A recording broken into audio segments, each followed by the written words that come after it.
अपरा एकादशी व्रत कथा। युधिष्ठिर कहने लगे कि हे भगवन, ज्येष्ठ कृष्ण एकादशी का क्या नाम है तथा उसका महात्म्य क्या है, सो कृपा कर कहिए।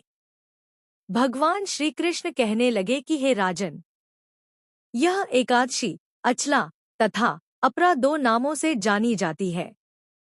पुराणों के अनुसार ज्येष्ठ कृष्ण पक्ष की एकादशी अपरा एकादशी है, क्योंकि यह अपार धन देने वाली है। जो मनुष्य इस व्रत को करते हैं वे संसार में प्रसिद्ध हो जाते हैं। इस दिन भगवान त्रिविक्रम की पूजा की जाती है।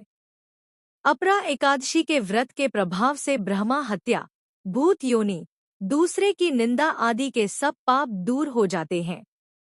इस व्रत के करने से परस्त्री गमन, झूठी गवाही देना, झूठ बोलना, झूठे शास्त्र पढ़ना या बनाना, झूठा ज्योतिषी बनना तथा झूठा वैद्य बनना आदि सब पाप नष्ट हो जाते हैं।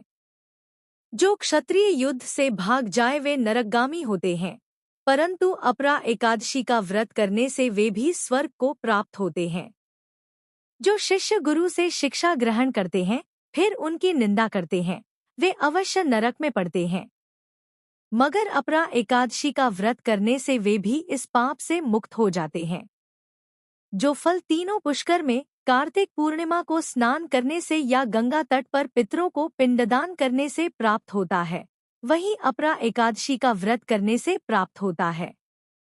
मकर के सूर्य में प्रयागराज के स्नान से, शिवरात्रि का व्रत करने से, सिंह राशि के बृहस्पति में गोमती नदी के स्नान से, कुंभ में केदारनाथ के दर्शन या बद्रीनाथ के दर्शन, सूर्य ग्रहण में कुरुक्षेत्र के स्नान से, स्वर्णदान करने से अथवा अर्ध प्रसूता गोदान से जो फल मिलता है वही फल अपरा एकादशी के व्रत से मिलता है। यह व्रत पापरूपी वृक्ष को काटने के लिए कुल्हाड़ी है, पापरूपी ईंधन को जलाने के लिए अग्नि, पापरूपी अंधकार को मिटाने के लिए सूर्य के समान, मृगों को मारने के लिए सिंह के समान है। अतः मनुष्य को पापों से डरते हुए इस व्रत को अवश्य करना चाहिए। इसकी एक पौराणिक कथा कहता हूँ, ध्यान से सुनो। प्राचीन काल में महिष्मती नामक नगरी में महिध्वज नामक एक धर्मपरायण राजा राज्य करता था। वह अत्यंत न्यायप्रिय, सत्यवादी और प्रजा के हितैषी थे। लेकिन राजा का छोटा भाई वज्रध्वज ईर्ष्यालु, क्रूर और अधर्मी था। उसे अपने बड़े भाई की लोकप्रियता सहन नहीं होती थी।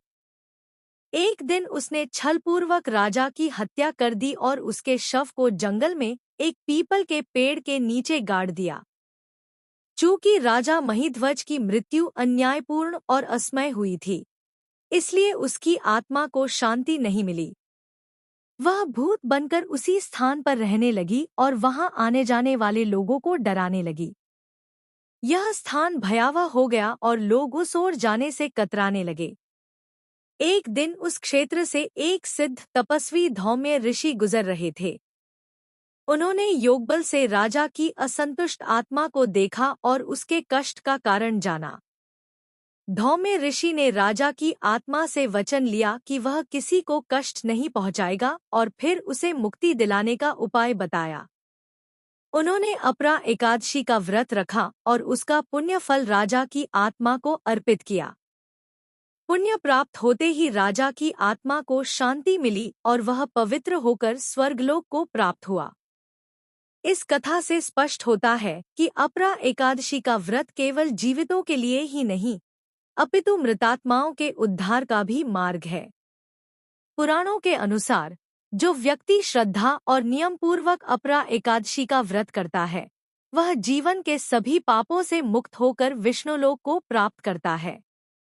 इस व्रत का फल अश्वमेध यज्ञ, तीर्थ स्नान, दान पुण्य और तपस्या के समान बताया गया है। कहा गया है कि इस दिन जो व्रती सत्य, संयम और भक्ति के साथ व्रत करता है वह ब्रह्महत्या, झूठ, चोरी, निंदा जैसे महापापों से भी मुक्त हो सकता है। इस प्रकार अपरा एकादशी एक ऐसी तिथि है जो जीव को आत्मिक शुद्धि, मानसिक शांति और अंततः मोक्ष प्रदान करने की शक्ति रखती है। यह व्रत केवल व्रती के लिए ही नहीं, दूसरों के उद्धार के लिए भी वरदान स्वरूप है।